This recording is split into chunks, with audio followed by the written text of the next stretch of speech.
Bonjour à tous, je suis le docteur Michel Lambert, médecin gériatre français de 75 ans, avec plus de 30 ans d'expérience dans l'accompagnement des personnes âgées. J'ai eu l'honneur de soigner des milliers de patients, d'écouter leurs préoccupations les plus intimes et de les guider vers une vie plus épanouie, surtout après l'âge de 60 ans. Aujourd'hui, je suis ici pour aborder un sujet souvent tabou, mais qui touche une immense majorité de femmes après la ménopause, la perte de désir. Si vous ressentez une baisse de libido, si vous vous demandez pourquoi cette flamme qui brûlait autrefois semble s'éteindre, ou si vous vous sentez coupable de ne plus avoir cette énergie d'autrefois, restez avec moi jusqu'à la fin de cette discussion. Je vais vous révéler les 5 erreurs fréquentes qui bloquent votre désir après la ménopause. Et surtout, je vais vous donner des solutions simples, naturelles et accessibles pour raviver cette partie essentielle de votre vie. Préparez-vous, car ce que je vais partager avec vous pourrait transformer votre quotidien et redonner de la chaleur à vos relations. Avant de commencer, si vous trouvez cette discussion utile, n'oubliez pas d'appuyer sur le bouton « J'aime » et de vous abonner pour ne pas manquer mes prochains conseils. Partagez également ce contenu avec une amie ou une proche qui pourrait en avoir besoin. Allons-y, j'aimerais débuter par une histoire qui m'a profondément marqué.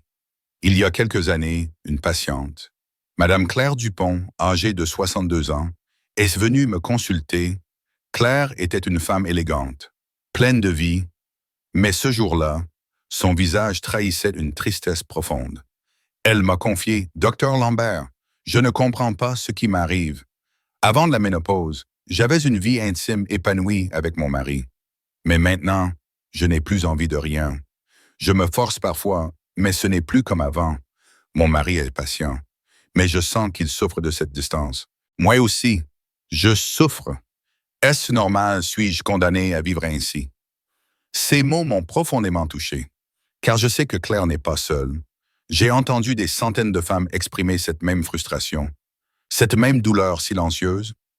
Mesdames, si vous vous reconnaissez dans ces paroles, sachez que vous n'êtes pas seul et surtout que ce n'est pas une fatalité. La ménopause est une étape naturelle de la vie, mais elle apporte avec elle des changements hormonaux, physiques et émotionnels qui peuvent affecter votre désir. Cependant, ce que beaucoup de femmes ignorent, c'est que certains gestes du quotidien, certaines habitudes prises sans réfléchir, amplifient cette perte de libido. Ces erreurs, souvent banales, bloquent votre potentiel de retrouver une vie intime satisfaisante. Aujourd'hui, je vais vous dévoiler ces 5 erreurs fréquentes et vous montrer comment les corriger facilement, sans traitement coûteux ou compliqué, juste avec des ajustements simples que vous pouvez mettre en place dès ce soir. Avant de plonger dans ces erreurs, permettez-moi de vous rassurer. La perte de désir n'est pas une fin en soi. C'est une étape qui peut être surmontée. En tant que médecin, j'ai vu des femmes de 60, 70, voire 80 ans retrouver une vie intime vibrante, non pas grâce à des miracles, mais grâce à des changements accessibles et réalistes. Alors, restez avec moi, car je vais vous guider pas à pas. Passons maintenant à la première erreur que commettent souvent les femmes après la ménopause, ignorer les signaux du corps. Mesdames, votre corps parle, mais trop souvent, vous ne l'écoutez pas. Après la ménopause, les niveaux d'œstrogène diminuent, ce qui peut entraîner une sécheresse vaginale, des douleurs pendant les rapports, ou encore une fatigue chronique. Mais beaucoup de femmes pensent que c'est normal à cet âge et choisissent d'ignorer ces inconforts. Elles se disent « je suis juste fatiguée » ou « c'est l'âge, rien ne peut changer ». C'est une erreur grave. Ignorer ces signaux ne fait qu'éloigner votre désir, car inconfort rime avec évitement. Si vous ressentez une gêne pendant l'intimité, comment pourriez-vous avoir envie de vous rapprocher de votre partenaire? J'ai une patiente, Madame Renée Martin, 67 ans, qui m'a raconté « Docteur, j'évitais les moments intimes avec mon mari parce que j'avais mal à chaque fois. Je n'en parlais pas, je me sentais honteuse. Je pensais que c'était juste comme ça après la ménopause. » Après quelques discussions, nous avons identifié que la sécheresse vaginale était un problème majeur pour elle. J'ai alors recommandé l'utilisation de lubrifiants à base d'eau ou de silicone, disponibles en pharmacie sans ordonnance, ainsi que des exercices doux pour détendre le périnée. Quelques semaines plus tard, Renée m'a appelé. Radieuse, docteur, je n'ai plus mal et je me sens à nouveau proche de mon mari. Mesdames, la solution commence par écouter votre corps. Si quelque chose vous gêne, ne le cachez pas. Parlez-en à votre médecin ou à une amie de confiance. Utilisez des lubrifiants si nécessaire et explorez des alternatives comme des préliminaires plus longs pour permettre à votre corps de se préparer. N'ignorez pas ces signaux, car en les adressant, vous ouvrez la porte à un regain de désir. Passons à la deuxième erreur, négliger l'importance de l'exercice physique. Je sais, certaines d'entre vous vont me dire, Docteur Lambert, je suis fatigué, je n'ai plus 20 ans, je ne peux pas courir un marathon. Et je vous comprends parfaitement, mais il ne s'agit pas de faire des exploits sportifs.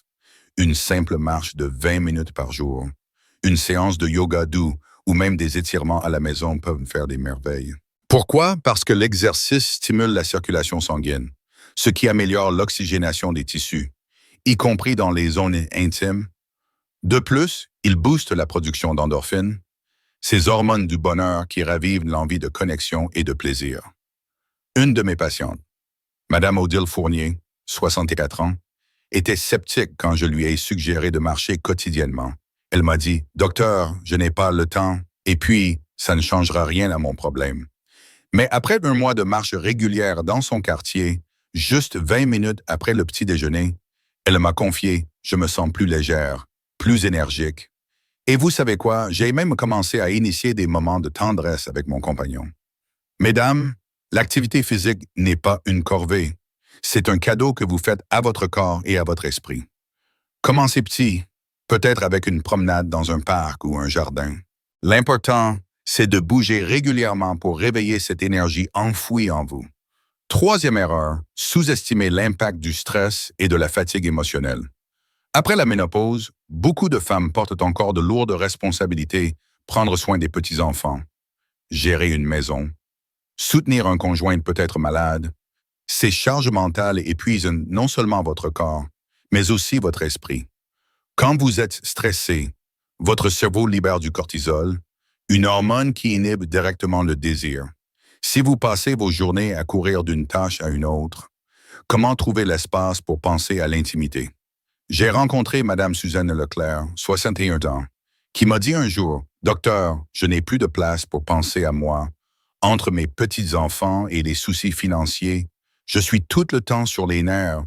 Le soir, je m'effondre dans mon lit et l'idée d'un moment intime me semble impossible. » Nous avons travaillé ensemble sur des techniques simples de gestion du stress, prendre 10 minutes par jour pour respirer profondément, écrire ses pensées dans un journal pour libérer l'esprit, ou encore déléguer certaines tâches à d'autres membres de la famille. Quelques semaines plus tard, Suzanne m'a dit « Je me sens moins oppressé. » J'ai commencé à réserver des soirées rien que pour mon mari et moi, même juste pour discuter. Et petit à petit, l'envie est revenue. Mesdames, prenez le temps de vous poser.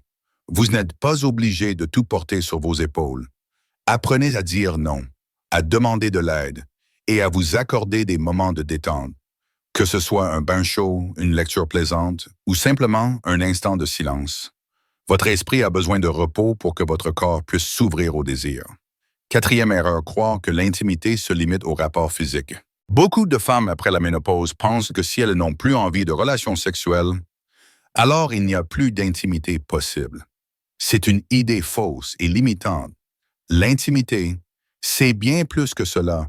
C'est un regard tendre, une caresse sur la joue, une conversation profonde ou simplement le fait de rire ensemble. Quand vous réduisez l'intimité à un seul aspect, vous vous privez de toutes les autres formes de connexion qui peuvent, au contraire, raviver le désir.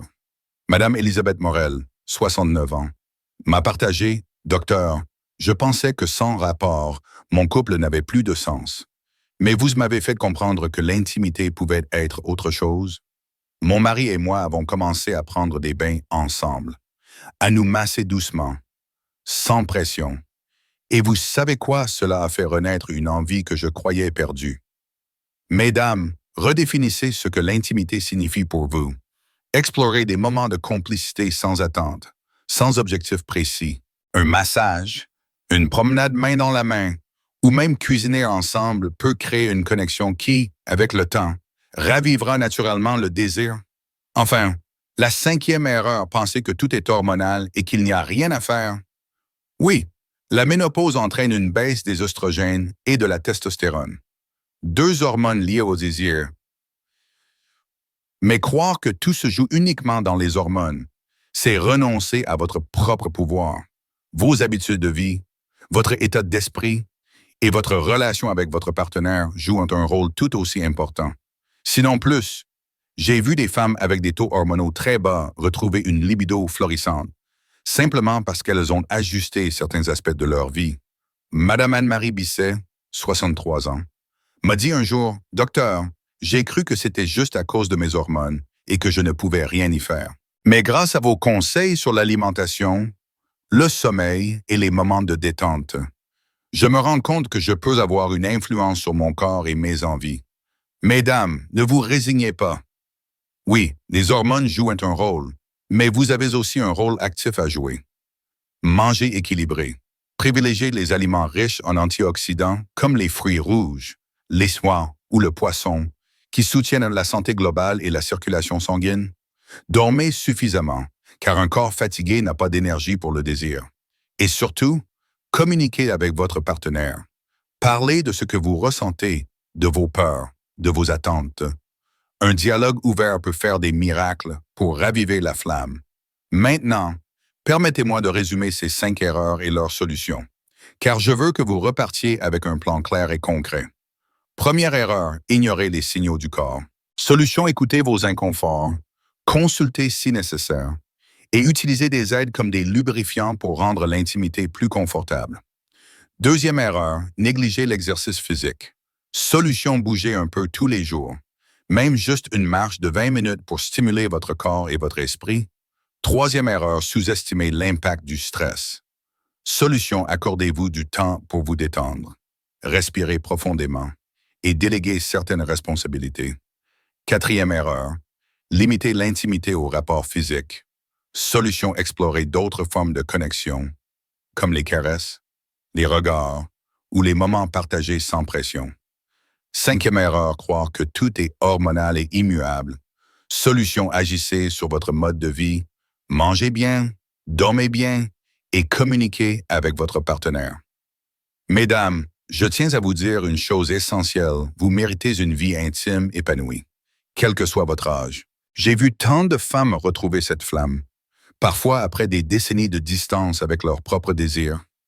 Une de mes patientes, Madame Colette Durand, 71 ans, m'a écrit récemment une lettre bouleversante. Elle disait, « Docteur Lambert, grâce à vos conseils, j'ai redécouvert une partie de moi que je croyais disparue. Mon mari et moi partageons à nouveau des moments tendres, et je me sens vivante comme je ne l'avais pas été depuis des années. Merci de m'avoir redonné cette joie. » Ces mots me vont droit au cœur, car mon but, après 30 ans de carrière, est de voir mes patientes vivre pleinement, sans honte ni résignation. Si vous appliquez ne serait-ce qu'une ou deux de ces solutions dès aujourd'hui, je vous promets que vous commencerez à voir des changements, mais il faut agir. Ne laissez pas ces erreurs continuer à bloquer votre bonheur. Prenez une petite action maintenant. Peut-être est-ce écrire à votre médecin pour parler d'un inconfort ou planifier une promenade demain matin. Chaque pas compte. Avant de conclure, je veux aborder un dernier point important, l'alimentation et le sommeil. Deux piliers souvent négligés mais indispensables pour soutenir votre désir. Parlons d'abord de l'alimentation. Ce que vous mettez dans votre assiette influence non seulement votre énergie, mais aussi votre libido. Après la ménopause, privilégiez des aliments riches en oméga 3 comme le saumon ou les sardines, qui favorisent la santé cardiovasculaire et la circulation. Essentiel pour une bonne réponse physique, les légumes verts, comme les épinards ou le chou kale, apportent des vitamines qui soutiennent votre énergie.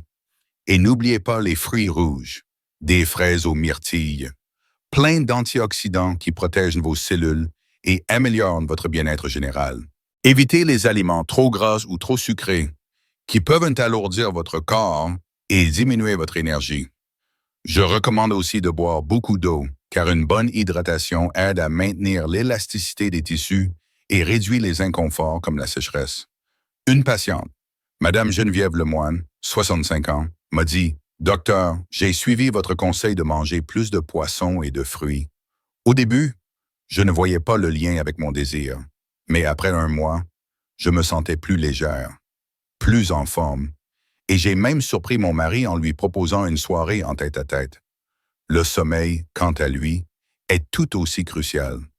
Mesdames, si vous dormez mal, si vous vous réveillez souvent la nuit à cause des bouffées de chaleur ou de l'anxiété, votre corps et votre esprit n'ont pas le temps de se régénérer. Un sommeil de mauvaise qualité augmente le stress, diminue l'énergie et par conséquent, éteint le désir. Essayez de créer une routine avant de dormir, évitez les écrans 1 heure avant de coucher, car la lumière bleue perturbe la production de mélatonine.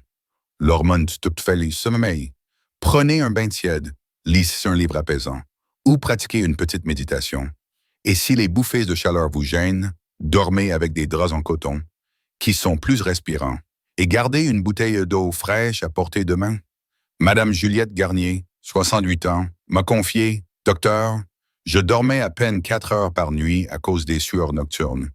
Mais avec vos astuces, comme un bain tiède et des draps plus légers, je dors mieux. Et miracle, je me sens plus reposée, plus ouverte à des moments de tendresse avec mon compagnon. » Mesdames, l'alimentation et le sommeil ne sont pas des détails. Ce sont des fondations sur lesquelles repose votre équilibre. Prenez soin de ces aspects et vous verrez que votre corps vous remerciera, y compris dans votre vie intime. Pour aller encore plus loin, je veux vous parler de la communication avec votre partenaire. Un élément souvent négligé, mais qui peut tout changer. Après la ménopause, beaucoup de femmes se sentent gênées de parler de leurs sentiments ou de leurs difficultés à leur conjoint. Elles ont peur d'être jugées ou pensent que leur partenaire ne comprendra pas. Mais croyez-moi, le silence creuse un fossé. Parler, même si c'est inconfortable au début, est une clé pour reconnecter. Votre partenaire n'est pas devin. Il ne peut pas deviner ce que vous ressentez ou ce dont vous avez besoin. Une conversation honnête peut non seulement lever des malentendus, mais aussi créer une nouvelle complicité. Madame Francine Dubois, 66 ans, m'a raconté, « Docteur, je n'osais pas dire à mon mari que je me sentais moins désirable, que j'avais peur de ne plus être à la hauteur. Mais un soir, j'ai pris mon courage à 2 mains et je lui ai tout expliqué. Il m'a écouté, il m'a rassuré et on a décidé de prendre notre temps, de redécouvrir l'intimité autrement. Aujourd'hui, on est plus proche que jamais. Mesdames, ouvrez le dialogue. Vous n'avez pas besoin de tout dire d'un coup. Commencez par partager une petite pensée, comme « J'aimerais qu'on prenne plus de temps pour être ensemble, sans pression. » Vous verrez que ces mots simples peuvent ouvrir des portes incroyables. Enfin, je voudrais insister sur une chose. Soyez indulgente avec vous-même. La ménopause est une transition. Et comme toute transition, elle demande du temps, de la patience et de l'acceptation. Ne vous comparez pas à ce que vous étiez il y a 20 ou 30 ans. Vous êtes une femme différente aujourd'hui, avec une richesse d'expérience, une sagesse et une beauté qui n'appartiennent qu'à vous. Votre désir peut évoluer, prendre de nouvelles formes, mais il est toujours là, quelque part en vous, prêt à être redécouvert. Madame Hélène Berger, 72 ans, m'a dit un jour, « Docteur Lambert, j'ai passé des années à me sentir coupable de ne plus être la femme passionnée que j'étais, mais grâce à vous, j'ai compris que je pouvais encore aimer, encore désirer, à ma manière. Mon mari et moi avons retrouvé une tendresse que je croyais perdue, et je me sens enfin en paix avec moi-même. Mesdames, ce chemin vers la redécouverte de votre désir est un voyage personnel, unique, mais je vous promets qu'il en vaut la peine. En évitant ces 5 erreurs que je vous ai présentées, en osant écouter votre corps, en prenant soin de votre santé physique et émotionnelle, en redéfinissant l'intimité et en communiquant avec votre partenaire, vous pouvez retrouver une vie intime qui vous ressemble. Je vais conclure cette discussion en vous encourageant à agir dès aujourd'hui. Choisissez une des solutions que je vous ai proposées. Peut-être commencer par une petite marche ou notez dans un journal ce que vous ressentez. Chaque pas, même petit, vous rapproche de votre bonheur. Et rappelez-vous, vous n'êtes pas seul. Des milliers de femmes traversent les mêmes doutes, les mêmes frustrations, mais aussi les mêmes espoirs que vous. Si cette discussion vous a touché, si elle vous a donné une lueur d'espoir ou une idée à essayer, n'oubliez pas d'appuyer sur le bouton J'aime et de vous abonner pour recevoir mes prochains conseils. Partagez ce contenu avec une amie, une sœur ou une voisine qui pourrait en avoir besoin. Ensemble, brisons le silence autour de ces sujets si importants. Je suis le docteur Michel Lambert et je serai toujours là pour vous accompagner dans cette belle aventure qu'est la vie après 60 ans. Merci de m'avoir écouté et à bientôt pour de nouvelles discussions pleines de sagesse et d'espoir. Au revoir.